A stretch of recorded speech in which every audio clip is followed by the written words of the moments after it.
Laizing ni March som ni leguk tuni simding Luke alien som le ni anew som le tumpan som ni khat pangza tain mi khada haw hangin ane isa to anun tang na tak tak kiching zo lo hi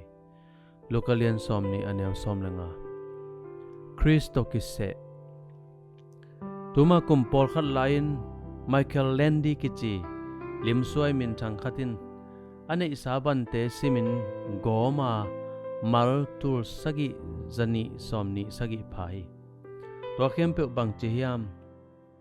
mietam ma na sai tampiom na London khopi laya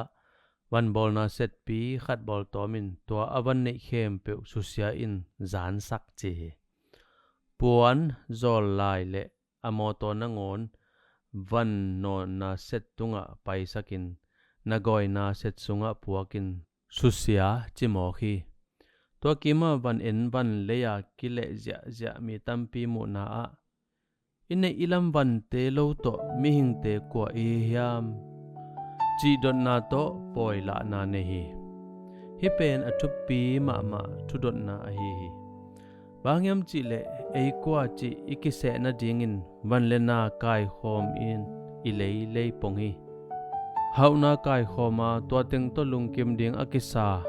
ahaw pasal khat chugen te na jaisun na ge ni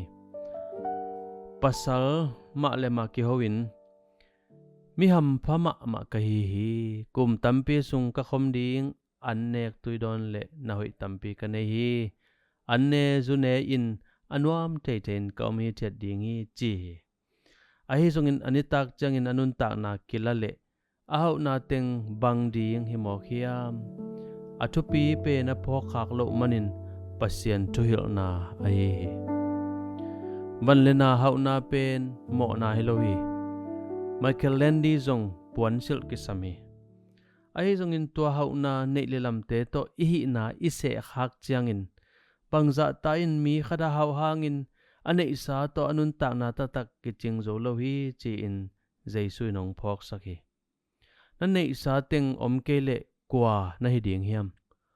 a in ma pasien ta na hi lai ve hi amon huai hi na to pasien lemi te mu na a haw hi nan nei isa ban le na te in na hi na bang hong phola hiam pasien mu na hau na nang na bang chingai sut hiam pa o kane isa to akise kahi lo lam hong phok sakin to sangin nang le mi te mu na a ahaw hong sak zo in amen